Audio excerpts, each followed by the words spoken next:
हाँ जी, इंडिया और इंग्लैंड की जो है वो तीसरी टेस्ट देखी और आज चौथा दिन था और चौथा दिन अभी चल रहा है, लेकिन यार मैच देख के बड़ा अफ़सोस हुआ।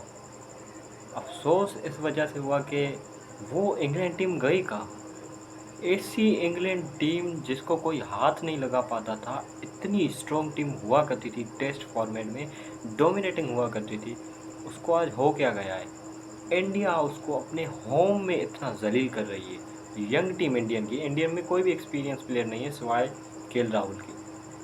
लेकिन वो टीम इनको इतना ज़लील कर रही है कि मैं बता नहीं सकता। आपने मैच तो देख ली होगी, कितना ज़लील हो रहा है इंग्लैंड। इंग्लैंड अगर आप 2 साल पीछे जाके देखें, इनकी टीम में एलिस्टर कुक हुआ करता था ओपनर, कमाल का प्लेयर हुआ करता था, डेविड मिलान आता था, रूट होता था, रूट अभी भी है, बैरिस्टो, बटलर, स्टोक्स परफॉर्म करता था, अभी नहीं कर रहा, पता नहीं क्यों। ये इनकी टीम हुआ करती थी और बॉलिंग में 2 भाई बॉलर्स होते थे एक्स्ट्रा ऑर्डिनरी, जेम्स एंडरसन और स्टुअर्ट ब्रॉड। दोनों जो है वो एक साथ ही रिटायर हो गए हैं, अभी 2024 में हुए थे और उनके जाने के बाद इंग्लैंड की बॉलिंग लाइनअप तो बिल्कुल लेट गई है। इनसे विकेटें नहीं ली जा रही लॉर्ड्स के ग्राउंड पे। एक जोफ्रा आर्चर प्लेयर है, वो भी पता नहीं आजकल क्या ही कर रहा है। आज भी मैच हो रही है, जहाँ पे शॉर्ट बॉल करवानी चाहिए वहाँ पे जोफ्रा जो है वो फुल बॉल करवा रहा है और रन्स पे रन्स खाई जा रहा है। तो बिल्कुल इंग्लैंड की टीम में मज़ा ख़त्म हो गया है। मुझे नहीं लग रहा कि सीरीज़ इंग्लैंड ये जीतने वाली है और बहुत ही बुरे तरीके से हारेगी इंग्लैंड। इंग्लैंड पहली मैच भी इसी वजह से जीती थी कि इंडियन ने कैचेस ड्रॉप की थी, वरना तो वो भी इनके हालात नहीं थे जीतने वाले। इंग्लैंड की बॉलिंग तो बिल्कुल जो है वो घटिया है और अब बैटिंग भी इस तरह से उनकी हो गई है।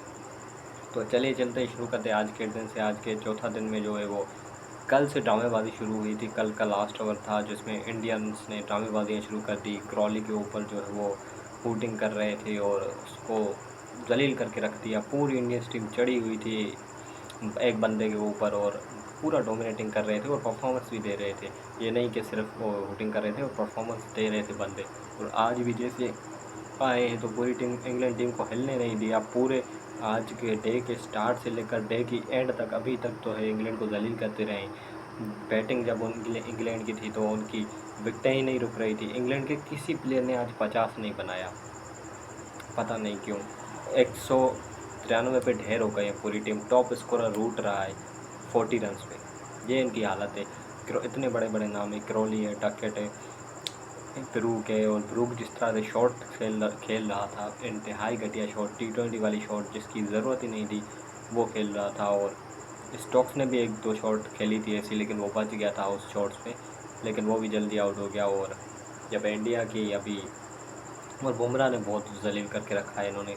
Bumrah, Siraj, ready, even ready जैसा बॉलर भी विकेटें ले रहा है, तो आप समझ सकते हो कि वो किस तरह की बैटिंग कर रहे हैं। और बुमराह की तो भाई अलग ही बात है, बुमराह हिलने नहीं दे रहा था इनको। और विकेटें जो वो सिराज ले रहा था, फुल एग्रेशन बंदा दिखा रहा था सिराज, और बनता भी था एग्रेशन, लेकिन कहीं कहीं पे ना थोड़ा ओवर भी हो रहा था। ये सिराज ओवर हो रहा था उनके साथ, जहाँ पे नहीं करना चाहिए था वहाँ पे भी कर रहा था। और एक बात और, डकेट से इनकी फ़िज़िकल जो है वो हुई थी। शायद डकेट ने ही टक्कर मारा था, लेकिन वो क्रिकेट में सही नहीं होता। एग्रेशन आप दिखाएं लेकिन फ़िज़िकल कांटेक्ट जो है वो नहीं होना चाहिए। और एम्पायर्स ने भी उसको कहा कि गिल को कि ये जो है वो आप गलत कर रहे हो, नहीं करना चाहिए। लेकिन भाई फिर वही बात, जब कोई टीम परफॉर्मेंस दिखाती है तो एग्रेशन अच्छा भी लगता है। तो इंडिया परफॉर्मेंस दिखा रही है तो एग्रेशन उनका सही है, लेकिन इंग्लैंड ना परफॉर्मेंस दिखा रही ना एग्रेशन। वो ही तो मैं मिसिंग कर रहा हूँ। इंग्लैंड में वो एग्रेशन ही नहीं है। स्टोक्स, आपको याद होगा पिछले साल ही 2023 या 24 था, जिसमें उन्होंने जो है वो ऑस्ट्रेलियंस ने बैरस्टो को जो है वो मारा था थ्रो, एक गलत तरीके से आउट किया था। स्टोक्स चढ़ के आया था, 150 रन्स मारे थे उसने, ईगो थी उसमें। आप वो पता नहीं, इंडिया वाले पूरे जलील कर रहे हैं इंग्लैंड को, उसको पता नहीं कहाँ गए, उसको कुछ हो ही नहीं रहा। बहुत ही मिस कर रहा हूँ मैं पुराने इंग्लैंड को। वही प्लेयर हैं, परफॉर्म नहीं कर रहे। क्रिस वोक्स किसी ज़माने में टॉप बॉलर हुआ करता था, आजकल उसकी बॉलिंग ही नहीं चल रही। जोफ्रा आर्चर 150 पे बॉलिंग करवा रहा है, बॉलिंग कहाँ करवा रहा है, full KL Rahul cover drives मार रहा है।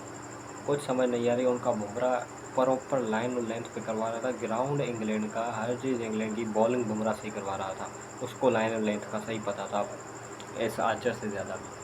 तो भाई इंडिया आराम से ये मैच तो जीत ही जाएगा। पूरी सीरीज़ इंडिया जो है वो आराम से जीत जाएगा। मुझे नहीं लगता कि इस सीरीज़ में आगे कोई मैच जो है वो इंग्लैंड जीतेगा। और हाँ, ज़्यादा कोई गैरत आ गई अगर इंग्लैंड में तो फिर कुछ भी हो सकता है, लेकिन लग नहीं रहा। जिनका अभी सिर्फ़ एक बंदा परफ़ॉर्म कर रहा है वो है रूट, जिसकी बैटिंग से भी आज लग रहा था क्लासिकल बैटिंग कर रहा था। कोई उसने ऐसी शॉट नहीं खेली जिससे लगे कि वो प्रॉपरली जो है वो मतलब प्रिपेयर्ड नहीं है।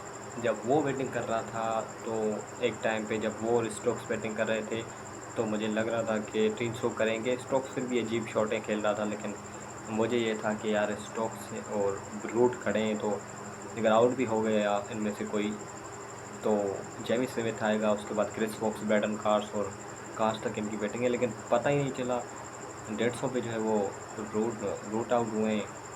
193 पे इनकी पूरी टीम ढेर हो गई, 200 तक नहीं बनाए। और इंडियंस जो है अभी भी 50 करके खड़े हुए हैं। जायसवाल आउट हुआ जल्दी, लेकिन उसके बाद इनकी कोई विकेट ही नहीं गिरी। करुण नायर अच्छे टच में नज़र आ रहे हैं। केएल राहुल तो भाई हैं क्लासिकल प्लेयर, तो आराम से ये मैच लेके जाएंगे। और आपको क्या लगता है अपनी राय कमेंट में पेश करें। और बस यही है कि इंडिया ये मैच और सीरीज़ जीतने जा रही है, जहाँ तक मुझे लगता है। आपको कुछ और लगता है तो कमेंट में बता दें।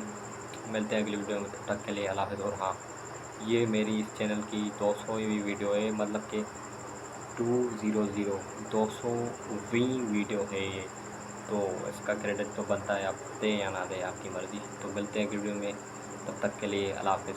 और इंडिया ये मैच जीत जाएगा।